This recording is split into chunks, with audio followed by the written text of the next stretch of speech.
Welcome to Tech Tips. This is a top-end rebuild of a two-stroke dirt bike. I'm Len Groom. One of the most commonly searched topics in power sports is how to rebuild the top end of a two-stroke dirt bike. So today, we're going to put a top end in this bike. Here are the tools we'll be using for today's project. For your bike, check your service manual for specific sizes. Products we'll be using today: AMSOIL's Dominator two-stroke racing oil, and AMSOIL's antifreeze and coolant pre-mixed at 50/50. The first thing that you need to do is get the antifreeze out of the motor. So to do that, loosen the radiator cap. Make sure it's loose. Then you can open the drain on the water pump. The next thing we'll do is remove the plastic. Now that's going to vary from bike to bike, but in our case here, it looks like we're going to remove the seat, the gas tank, the front fairing, and the air box.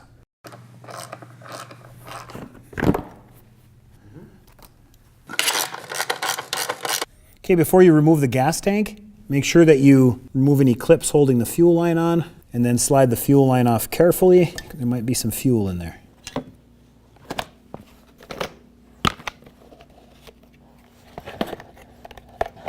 The head pipe is held on with some exhaust springs. Now there's two ways you can do this. You can use an actual exhaust spring puller, but if you don't have one of those, you can actually use a piece of wire looped through the spring to pull those springs off there. So we're going to remove the exhaust in two pieces. We're going to remove the slip-on or the tailpipe first. One thing to note while you're doing this job, it's a good idea to look the bike over and see if there are any areas that need maintenance. Right here we're seeing that the exhaust coupler is actually broken and leaking, so we'll be sure to replace that when we're going back together.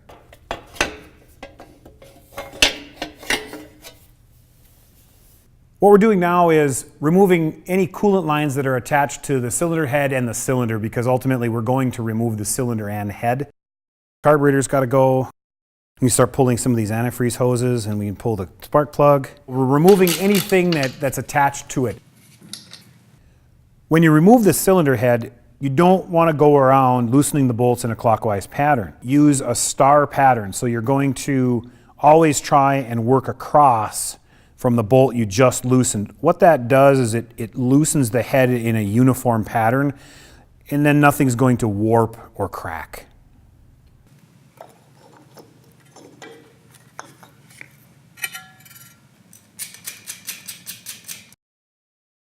Before you can remove the cylinder, you have to disconnect the exhaust power valve. We're going to rotate the clip out of the way. We're going to move the arm off to the side.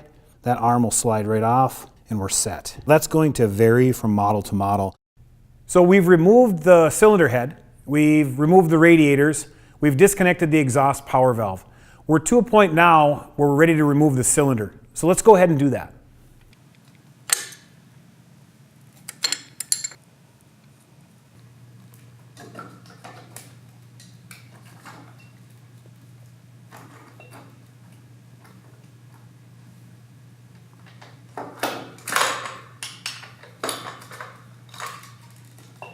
Okay, we've got the cylinder off. We're going to remove the piston now. As you can see, I've got a rag set up around the base of the cylinder. That will keep any dirt and, most importantly, the circlip for the piston from falling into the engine. You wouldn't want that to happen. So we're going to take a pick. I'm using an angled pick to get in behind this retaining ring, this circlip as it's called. You're just going to pry it out of there. Use your other finger to try and control it so that it doesn't go flying. Once it's loose, you just take it out of there. Once the circlip is removed, we're going to push the wrist pin right out of the piston. Pull that right out. And then very carefully lift the piston away. Set the connecting rod down, and you can pull the piston right out. Now that we have the bike disassembled, we've got a bunch of parts here on the table. What we need to do is get everything ready for cleaning and measuring, because that's a critical piece of this, is to make sure that everything is clean for reassembly, but then we also need to take some measurements, which we'll cover in a bit. So let's go ahead and disassemble this cylinder.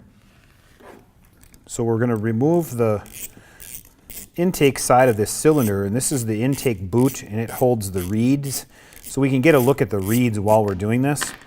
Once we get the screws out, we'll go ahead and grab this entire piece and remove it.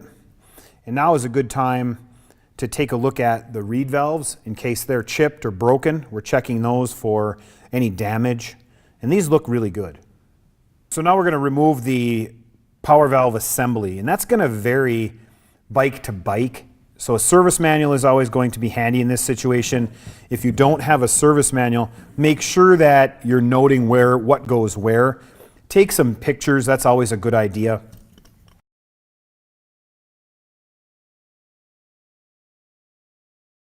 So this thing runs in exhaust and it has tendency to get dirty. So you need to clean it up. This one is very free moving. If you're using good oil, this thing will stay moving. The dirt shouldn't be a big deal. You want to make sure that the valve is still smooth, which this one is. So once we get all the pieces out of it, you can go ahead and remove the main valve. Now we're ready to clean. Something that's really important to remember when you're doing a top end rebuild is to get everything clean. If you do a bad job of cleaning it, you could leave some dirt in there that could lead to wear, could lead to premature failure. On the other side of that, measuring, as long as you are staying inside of the tolerances that are set by the factory, you will be okay. But you don't really know what those are. Does the bike have an aftermarket piston in it? Does it have a stock piston in it? Has it been bored? You need to understand all these things because any piston that you put in it is going to have a bore clearance requirement. That's the distance between the piston and the cylinder. If you get that wrong, the chances are it can seize, or if it's too loose, the piston will actually rattle around in the cylinder and it'll create all kinds of wear. Worst case scenario, you break the skirt off the piston and that's a complete engine failure. So your measurements and your cleaning will make or break the top end rebuild on a two-stroke dirt bike. Once you get the parts clean, you need to take a good look at them. Is there anything that's worn? Is there scratching? Is there any scuffing on anything? And this piston actually is showing some signs of wear. We've got a couple of lines here on the intake side of the piston that would indicate that this thing has been working, wearing a little bit, and sometimes that could be normal, sometimes that could be a sign of a problem. We understand that once we look inside the cylinder, then we understand where those lines are coming from. This bike actually has a very narrow intake port design, and the piston is actually riding on some small bridges that puts a lot of pressure on that skirt, and it can create those marks. So in this case, with this Suzuki dirt bike, those lines on the piston would be considered normal wear. That's something that it's going to do. So it's nearing the end of its service life. So we will be using a new piston on the rebuild. What you're looking at here are all the parts that we'll be replacing for this top end rebuild. We'll start with the piston and everything that goes with the piston. So the wrist pin, the roller cage, circlips, and then of course the rings. Next comes the cylinder. We will be replacing the base gasket and the head gaskets on the cylinder. It's always important that you change those head gaskets because they can become flat spotted as they work their way through their service life, and if you reuse them, you could have a tendency for leakage. After that, we'll put on our side covers and associated linkage with the exhaust power valve. And then lastly, when we put the exhaust pipe back on, if you remember, we found a broken coupler, so we will be replacing that coupler. One of the things we'll do before we begin reassembly is actually reassemble the exhaust power valve back into the cylinder after everything's been cleaned. Something that I always like to do is to assemble it on the bench first so that we have a good understanding of where all these different parts and pieces go. It can be scary looking, so setting it up like this always makes me feel better that, okay, I can get this thing back together, and as always, have a diagram handy. As we start putting these parts back in for the power valve, we'll make sure that we're putting a thin film of the two-stroke oil we're going to use in this bike, and in this case, we're going to use the Dominator racing oil for this dirt bike.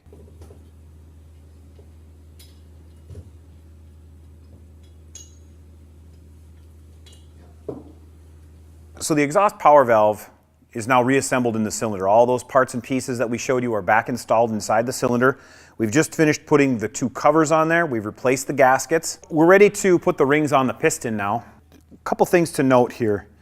We measured this piston, and this piston measures out at 2.613 inches. The old piston was 2.610 inches, which means, and in the factory service manual, 2.610 is the service limit, meaning it's out of tolerance. So the new piston measures bigger, and that's what we want. That'll ensure that our clearance between the cylinder and the piston is at factory tolerances, and we're not going to have, the piston won't be rocking back and forth, and we're not going to have premature wear. So this engine has measured out good, and we're ready to reassemble it.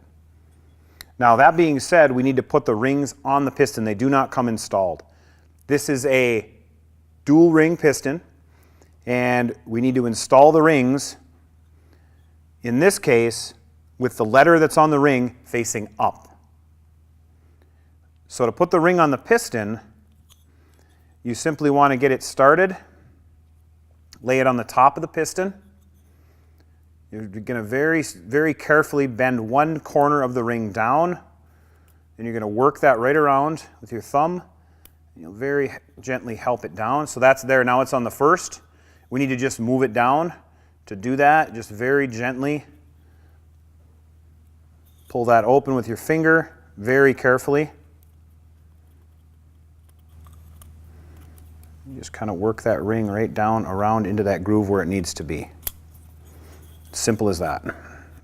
Any moves you make with the rings, you want to make sure that you're being very careful. They can be fragile. So the next ring,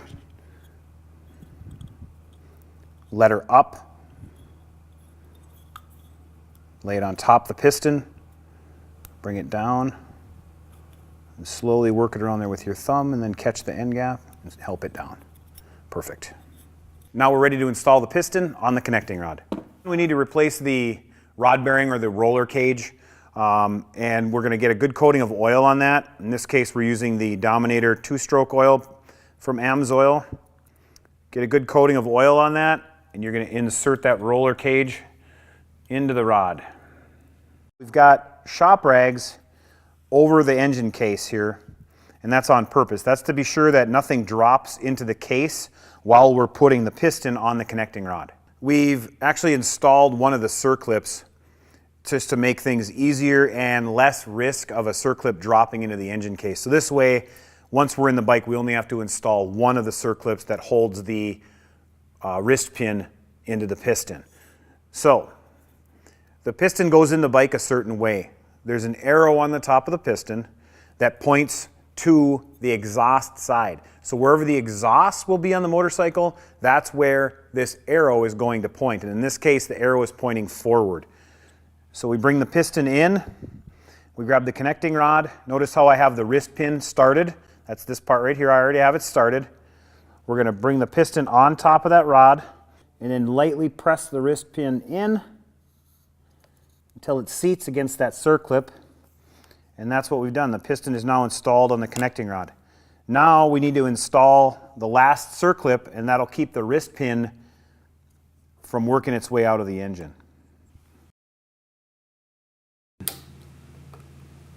What we need to do now is lubricate this piston. Now, there's many schools of thought on how much oil you should apply to the piston. What we're going to do in this case, we're going to put a light coating of oil on the skirt and around the ring surfaces, and that should provide adequate lubrication at startup, plus it'll also allow the rings to begin seating. And now we're ready to install the cylinder. So the first step to installing the cylinder is to install the new base gasket. We've got a brand new base gasket here, so very carefully work it over the piston and then over the cylinder studs. And our power valve mechanism also has to fit through there. So make sure it drops down nice and even, looks nice and flat. Once again, make sure that piston doesn't drop. The next thing we'll install are our dowel pins for our cylinder. And those fit right on the corners.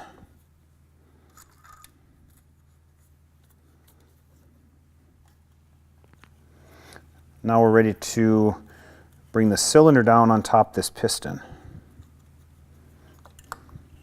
You want to make sure you get a good coating of 2-stroke oil in the cylinder. I've already done that in this case. Just use your finger to apply it and get a nice even film all the way around. If you notice on a 2-stroke piston, the ring end gap has to be over a ring locating pin that's on the intake side of the piston. So the back side of the piston, there are 2 locating pins and the rings need to line up with those. So they're all lined up. We're ready to bring the cylinder down. We've got our power valve linkage is kind of partway started in the hole. We've got the cylinder generally located over the top of that piston. What we want to do then is make sure that our ring end gaps stay lined up, and we're going to come in there. We're going to squeeze the rings with our fingers. It's kind of a delicate process, but in this case there's really no nice way to do it. Sometimes it's a little bit of a struggle. You just have to be very patient, take your time. There really isn't a tool available to compress these rings on a 2-stroke like there is for a 4-stroke piston.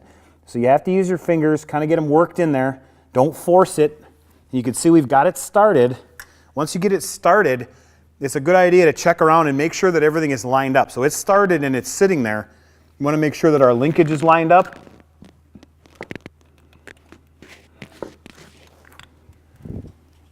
And then make sure that we're lined up on the bolts. And we can very carefully start bringing the cylinder down on top of the locating studs. Okay?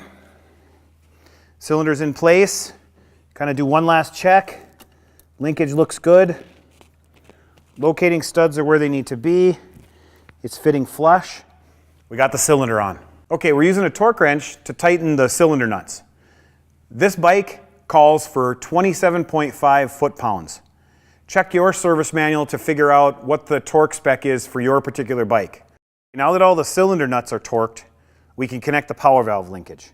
So that's this rod, pushes right back in. You snap the lock down, locked in. So that's done. Now we can put this cover back on. Okay, we're going to put the cylinder head back on.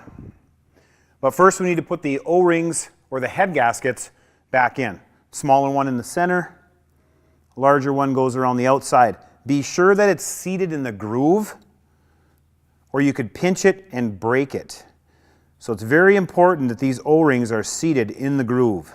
Make sure that all the O-rings are still in the grooves. You're going to push that cylinder head back down on top of there and we're ready to bolt it down. This bike calls for 18 foot-pounds, so I've got the wrench all set. We're going to use a star pattern to torque these bolts down.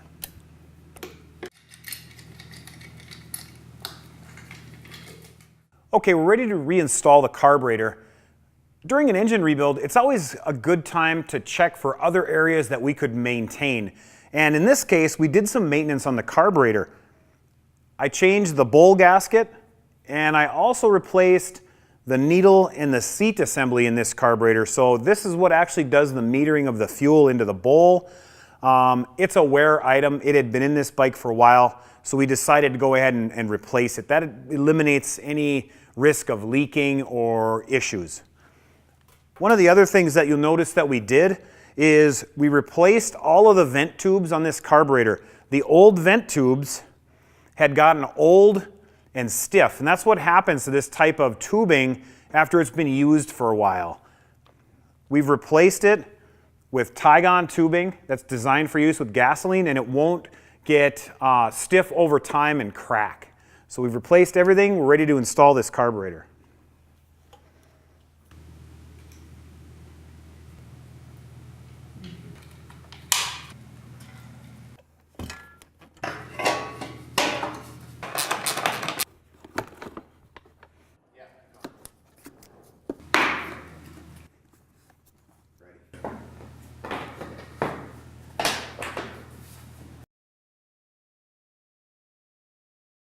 Okay, we've got the bike all back together.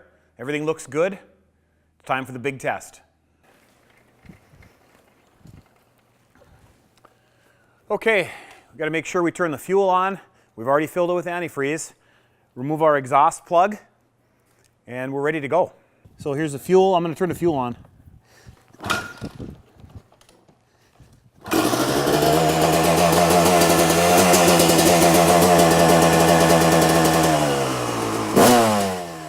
Couple things to remember.